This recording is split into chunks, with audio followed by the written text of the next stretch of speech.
అందరికీ hi. Welcome to Telugu job paper. Government jobs, central government, private jobs అన్ని job informations మా ఛానల్‌లో ఉంటాయి. Please subscribe and support me. And late ఎందుకు ఈరోజు ఒక కొత్త జాబ్ నోటిఫికేషన్ వచ్చింది. చూసేద్దాం. కానీ వీడియోలోకెళ్ళే ముందు ఒక చిన్న రిక్వెస్ట్. ఈ జాబ్ ఒక టఫ్ ఎగ్జామ్‌తోనే ఉందన్నమాట. సో, దీని ఎగ్జామ్ ప్యాటర్న్ ఏంటి అన్ని డీటెయిల్స్ నేను ఈ వీడియోలో ప్రొవైడ్ చేశాను. ఎక్కడ స్కిప్ కాకుండా లాస్ట్ వరకు ఈ వీడియో చూడండి. అప్పుడే మీరు ఇంకో వీడియోకెళ్ళకుండా ఉంటారు. కంప్లీట్‌గా చూసేసేయండి ఈ వీడియోనైతే. ఎక్కడ కూడా ఏ చిన్న టాపిక్ కూడా మిస్ చేయకండి మీరు. సో, లేట్ ఎందుకు వీడియోలోకెళ్ళిపోదాం. అండ్ మనకి రిక్రూట్‌మెంట్ వచ్చేసి సెబీ నుండి వచ్చింది. ఓవరాల్ 110+ వేకెన్సీస్ ఉన్నాయన్నమాట. సాలరీస్ అయితే కళ్ళు చెదిరిపోతాయి. సెబీ అంటే ఏంటి అంటున్నారా? Securities and exchange board of India నుండి మనకి రిక్రూట్‌మెంట్ వచ్చిందన్నమాట. ఇది 110+ వేకెన్సీస్ ఉన్నాయి. దీంట్లో ఆఫీసర్ గ్రేడ్ ఏ పోస్ట్ వాళ్ళు రిలీజ్ చేశారు. అంటే assistant manager post and different స్ట్రీమ్స్‌లో ఉంది. 110 అనేది ఒకటే స్ట్రీమ్‌లో లేదు. డిఫరెంట్ స్ట్రీమ్స్‌లో మనకి 110+ వేకెన్సీస్ ఉన్నాయి. సో, ఇప్పుడు ఆ పోస్ట్ ఏంటి అనేది మనం డిస్కస్ చేద్దాం. First post general stream, second legal stream, third information technology stream, fourth research stream, fifth official language stream and engineering electrical stream and next వచ్చేసి ఇంజనీరింగ్ సివిల్ స్ట్రీమ్. టోటల్‌గా మనకి 7 స్ట్రీమ్స్ నుండి అయితే రిక్రూట్‌మెంట్ వచ్చేసింది. మనకి సాలరీ వచ్చేసి 62,000 వస్తున్నాయన్నమాట. So, వీటికి ఇంకా చాలా బెనిఫిట్స్ ఉన్నాయి. ఏంటో తెలుసా? Leave fair concession, medical expenses, I refraction, knowledge of upgradation allowance, brief case, conveyance expenses, house cleaning allowance, staff furnishing scheme of purchasing computers also, subsidised lunch facility, ఇంకా other benefits కూడా ఉన్నాయంట. Please అస్సలు miss చేసుకోకండి. Accommodation వచ్చేసి వీళ్ళు సెపరేట్‌గా accommodation కూడా provide చేశారంట. ఎవరైతే అక్కడ వరకు క్వాలిఫై అయిపోయి ఆఫీసర్లు అవుతారో వాళ్ళకి. ఆన్‌లైన్ అప్లికేషన్ స్టార్ట్ డేట్ అనేది అక్టోబర్ 30 నుండి నవంబర్ 28 వరకు ఉంది. సో, నవంబర్ 28 ఇంకా టైం ఉంది కదా అని లేట్ చేయకండి. మీరు దీనికి ఫిట్ అయితే మాత్రం ఎలిజిబిలిటీకి మీరు వెంటనే అప్లై చేసుకోవడం బెటర్. అండ్ ఇక్కడ మెయిన్ ఇంపార్టెంట్ ఏంటంటే మీరు డీటెయిల్స్ ఇచ్చేటప్పుడు మీ ఈమెయిల్‌ని, ఫోన్ నంబర్‌ని కరెక్ట్‌గా ఇవ్వండి. మిస్టేక్ మాత్రం చేయకండి. ఎందుకంటే వాళ్ళు కాల్ లెటర్స్ అనేవి సెబీ వెబ్‌సైట్ నుండి మనకి ఈమెయిల్ ద్వారా పంపిస్తారు. హాల్ టికెట్సే గానీ, ఏదైనా ఇన్ఫర్మేషనే గానీ, ఎగ్జామ్ డేట్ సంబంధించినవి గానీ, రిమైండర్స్ గానీ ప్రతి ఒక్కటి, రిజల్ట్ ఆల్సో ప్రతి ఒక్కటి వీళ్ళు మనకి మెయిల్ చేస్తారనమాట. సో, మీరు అస్సలు కూడా మెయిల్ ఎక్కడ కూడా తప్పు పెట్టకండి. ఫోన్ నంబర్ కూడా రాంగ్ పెట్టకండి. పొరపాటున అప్పుడప్పుడు మిస్టేక్స్ జరుగుతుంటాయి. సో, అందుకే చెప్తున్నా. ఒకటికి 2 సార్లు చూసుకోండి మీరు అప్లికేషన్ చేసేటప్పుడు. అప్లికేషన్ ఫీజు వచ్చేసి అన్‌రిజర్వ్డ్ కేటగిరీ వాళ్ళకి, ఈడబ్ల్యూఎస్ వాళ్ళకి, ఓబీసీ వాళ్ళకి, మేల్ అండ్ ఫీమేల్ ఇద్దరికి ₹1000 ప్లస్ జీఎస్టీ 18% ఉంది. ఎస్సీ, ఎస్టీ, ఫిజికల్లీ హ్యాండిక్యాప్టర్స్ వాళ్ళకి మాత్రం 100 ప్లస్ 18% జీఎస్టీ. ఇప్పుడు స్ట్రీమ్ వైస్‌గా నెంబర్ ఆఫ్ పోస్ట్స్ ఏమేమి ఉన్నాయి అండ్ ఎలిజిబిలిటీస్ ఏంటి అనేది మనం డిస్కస్ చేసుకుందాం. సో, జనరల్ స్ట్రీమ్ అన్నమాట. జనరల్ స్ట్రీమ్ వాళ్ళకి టోటల్‌గా 56 వేకెన్సీస్ ఉన్నాయి. ఈ 56 వేకెన్సీస్‌లో మనకి ఎడ్యుకేషన్ క్వాలిఫికేషన్ వచ్చేసి లాలో డిగ్రీ చేసి పీజీ చేసిన వాళ్ళకి మాత్రమే ఇది ఎలిజిబిలిటీ ఉంది. లీగల్ స్ట్రీమ్ వాళ్ళకి మనకి టోటల్‌గా 20 వేకెన్సీస్ ఉన్నాయి. ఈ 20 వేకెన్సీస్‌కి మాండేటరీ క్వాలిఫికేషన్ వచ్చేసి bachelors degree in law from recognised university. దీనికి పీజీ చేయాల్సిన అవసరం లేదు. జస్ట్ మనకి డిగ్రీ ఉంటే సరిపోతది. బట్ దీనికి డిజైరబుల్ ఎక్స్‌పీరియన్స్ ఉండాలి. ఎక్స్‌పీరియన్స్ ఏంటంటే 2 years post qualification experience as an advocate. అడ్వకేట్‌గా మనకి 2 ఇయర్స్ ఎక్స్‌పీరియన్స్ అయితే మ్యాండేటరీగా ఉండాలన్నమాట. ఇన్ఫర్మేషన్ టెక్నాలజీ స్ట్రీమ్‌లో మనకి 22 వేకెన్సీస్ ఉన్నాయన్నమాట. ఈ 22 వేకెన్సీస్‌కి ఎలిజిబిలిటీ ఏంటంటే bachelors degree in any engineering college and also bachelors degree in any discipline with post graduation qualification. అంటే మనం బ్యాచిలర్స్ డిగ్రీ చేసినా సరిపోతుంది. ఐ మీన్ బీటెక్ చేసినా సరే, ఎంటెక్ చేసినా సరే ఇద్దరు ఎలిజిబులే. ఇక్కడ మనకి ప్లస్ పాయింట్ ఏంటంటే బీటెక్ వాళ్ళకి ఇక్కడ కూడా మనకి ఎక్స్‌పీరియన్స్ మెన్షన్ చేయలేదు. సో, యాస్ ఎ ఫ్రెషర్‌గా కూడా మనం అప్లై చేసుకోవచ్చన్నమాట ఈ జాబ్‌కి మనం. ఇక్కడ ఇన్ఫర్మేషన్ టెక్నాలజీ స్ట్రీమ్‌కి వచ్చే కేటగిరీస్ ఏంటంటే కంప్యూటర్ సైన్స్ వాళ్ళు, కంప్యూటర్ అప్లికేషన్ వాళ్ళు, ఇన్ఫర్మేషన్ టెక్నాలజీ వాళ్ళు ఈ కేటగిరీ కిందకి వస్తారన్నమాట. నెక్స్ట్ రీసెర్చ్ స్ట్రీమ్‌లో మనకి 4 వేకెన్సీస్ ఉన్నాయన్నమాట. ఈ 4 వేకెన్సీస్ వాళ్ళకి ఏంటంటే పీజీ ఆర్ ఎంటెక్. ఇది ఎకనామిక్స్‌లో, కామర్స్‌లో, బిజినెస్ అడ్మినిస్ట్రేషన్‌లో, econometrics, quantitative economics, financial economics, mathematical economics, business economics, agriculture economics, industrial economics, business analytics. ఈ ఎలిజిబిలిటీస్ ఉండాలి. అంటే ఈ మెన్షన్ చేసిన కోర్సెస్ ఉంటాయి కదా! దీంట్లో వాళ్ళు మాస్టర్స్ డిగ్రీ అన్నా, పోస్ట్ గ్రాడ్యుయేషన్ అన్నా చేసి ఉండాలన్నమాట. ఒకవేళ ఈ ఎలిజిబిలిటీ లేకపోతే masters degree or post graduate diploma in statistics, mathematical statistics, statistics and informatics, applied statistics and informatics, data science, artificial intelligence, machine learning, big data analytics. ఇది కూడా లేదు అంటే masters degree in mathematics and 1 year post graduate diploma in statistics or related subject from a recognised university. ఈ 3 క్వాలిఫికేషన్స్లో మీకు ఏ qualification ఉన్నా research స్ట్రీమ్లో మీరు apply చేసుకోవచ్చు అనమాట. వ్యాకెన్సీ ఉంది. Next official language stream. Official language స్ట్రీమ్లో మనకి టోటల్గా 3 వ్యాకెన్సీస్ ఉన్నాయి. దీనికి క్వాలిఫికేషన్ ఏంటంటే masters degree in Hindi translation with English as a main subject in bachelors degree. Bachelors డిగ్రీలో హిందీ అనేది మనకి సబ్జెక్ట్ అయినా ఉండాలి. ఎలెక్టివ్ సబ్జెక్ట్ అయినా పర్లేదు, అదే మెయిన్ సబ్జెక్ట్ అయినా పర్లేదు. Masters degree in Sanskrit, English, economics, commerce with Hindi as a subject or bachelors degree level. ఏంటంటే మనం ఈ కోర్స్లో ఇప్పుడు నేను మెన్షన్ చేసిన కోర్సుల్లో చదువుతాం కదా, దాంట్లో అట్లీస్ట్ ఈ 3 years డిప్లొమాలో కానీ 2 years మాస్టర్స్ డిగ్రీలో కానీ మనకి హిందీ అనేది ఒక సబ్జెక్ట్ అయి ఉండాలన్నమాట. అలా ఉంటేనే దీనికి మాత్రం మనం ఎలిజిబుల్. లేదంటే masters degree in both English and Hindi translation from a recognised university. ఈ క్వాలిఫికేషన్ కూడా మనకి ఎలిజిబుల్ అనమాట. హిందీని మెయిన్గా ఎందుకు తీసుకుంటున్నారంటే ఇది సెకండ్ లాంగ్వేజ్ కాబట్టి హిందీనే వాళ్ళు ప్రిఫర్ చేస్తున్నారు అనమాట. అంటే తెలుగు ఇంకా మన రీజనల్ లాంగ్వేజెస్ని వాళ్ళు కన్సిడర్ చేయట్లేదు. ఇంజనీరింగ్ ఎలక్ట్రికల్ అనమాట. ఇంజనీరింగ్ స్ట్రీమ్లో ఎలక్ట్రికల్ వాళ్ళది.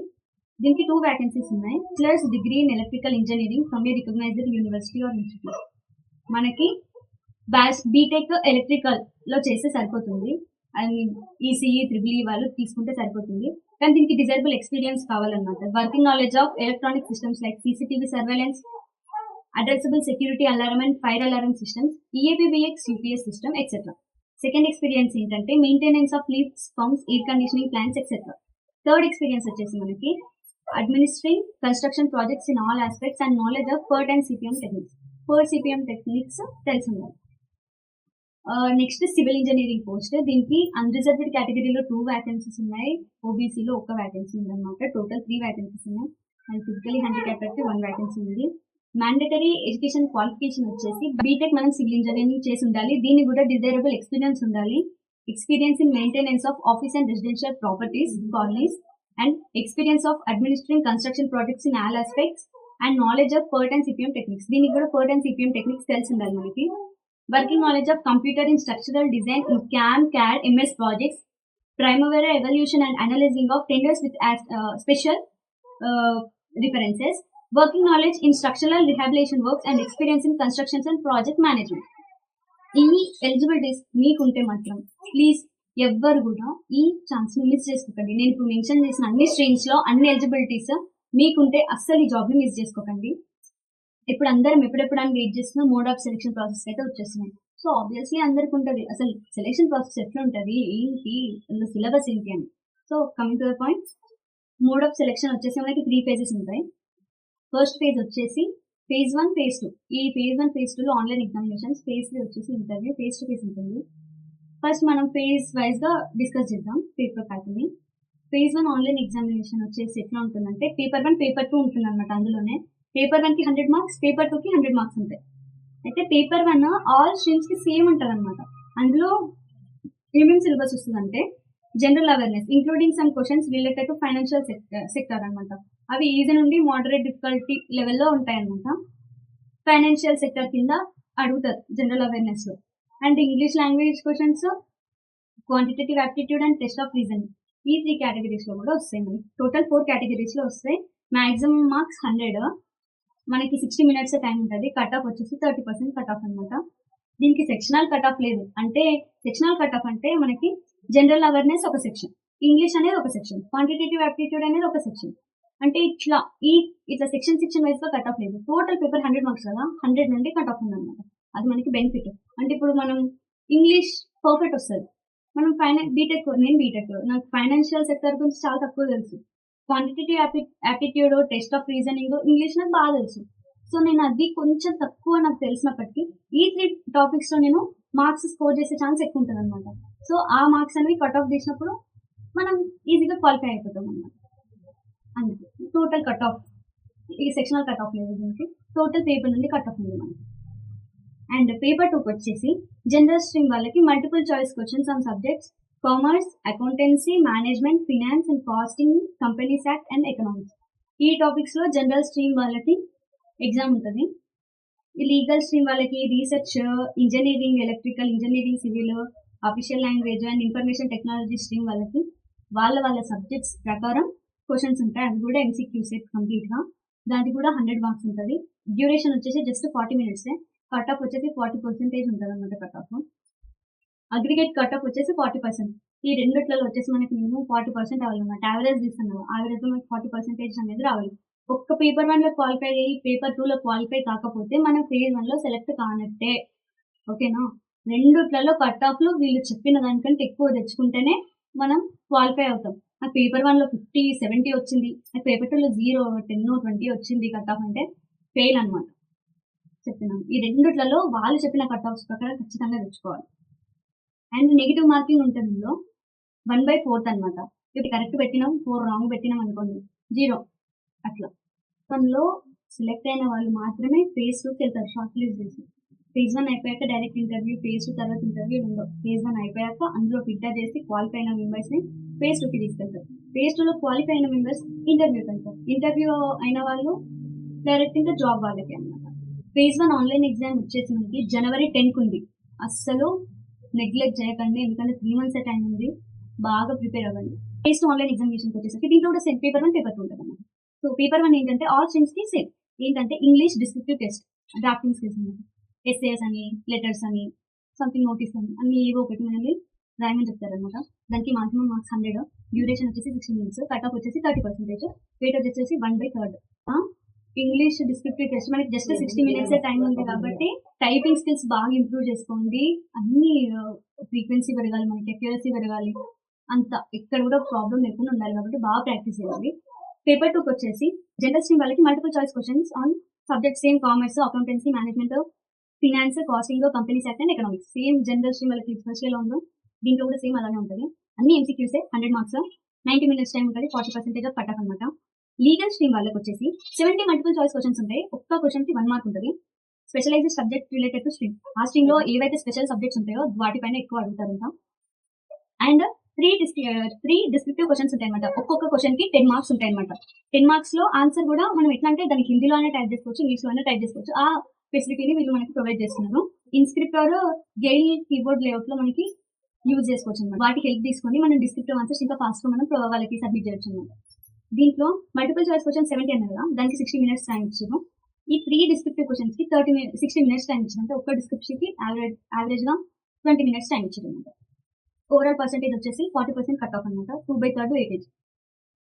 ఇన్ఫర్మేషన్ టెక్నాలజీ స్ట్రీమ్ వాళ్ళకి బెనిఫిట్ అనమాట ఏంటంటే అన్ని multiple choice questions, mix of logic flow, completion, debugging, syntax understanding, program drive and outputs, data analysis etcetera. ఎంసీక్యూసే కదా అని ఈజీగా తీసేయకండి. దీనికి నెగిటివ్ మార్కింగ్ ఉంటుంది. ప్లస్ ఇంత అనుకున్నంత ఈజీ అయితే కాదు. బీటెక్లో కోడింగ్ ఉంది, వాళ్ళు ఇంతో పెద్ద ప్రోగ్రామ్ ఇచ్చి డైరెక్ట్ అవుట్పుట్ అడగవచ్చు, అవుట్పుట్ నుంచి కోడింగ్ అడగవచ్చు, చెప్పలేము. సో ఈజీగా తీసుకోవడానికి లేదు, అన్ని ఎంసీక్యూసే ఇస్తున్నారు కదా అని బాగా చదవండి. ఎంసీక్యూస్ విత్ 100 మార్క్స్ అనమాట. 180 మినిట్స్ ఇస్తున్న టైం అంటే అర్థం చేసుకోండి ఎంత టఫ్ ఉంటుందో. 180 మినిట్స్ ఇచ్చారు 100 క్వశ్చన్స్కి. మనకి 40% ఆఫ్ కట్ ఆఫ్ అనమాట. 2/3 వెయిటేజ్. రీసెర్చ్ స్ట్రీమ్ వాళ్ళకి descriptive exam test, practical in-depth knowledge and drafting skills in economics, financial markets and statistics. దీనికి కంప్లీట్గా డిస్క్రిప్టివ్ టెస్ట్ ఉంటుందంట. రీసెర్చ్ స్ట్రీమ్ వాళ్ళకి 100 మార్క్స్, టోటల్ 120 మినిట్స్ ఇస్తున్నారు time. And 40% off cut off, 2/3 weightage. Official language stream వాళ్ళకి ఒక సాధారణమైన పేరా 150 words paragraph ఇచ్చి దాన్ని ఇంగ్లీష్ నుండి హిందీకి కన్వర్ట్ చేయాలన్నమాట. అట్లనే ఇంకొకటి ఇస్తారు, అది హిందీ నుండి ఇంగ్లీష్కి కన్వర్ట్ చేయాలి, ఇంగ్లీష్ నుండి హిందీకి కన్వర్ట్ చేయాలి. ఇట్లా కొన్ని ఇచ్చారనమాట. లీగల్, టెక్నికల్ వాళ్ళది, నోటీసింగ్, అది నోటింగ్, సెంటెన్సెస్, ఇవన్నీ ఇచ్చారు.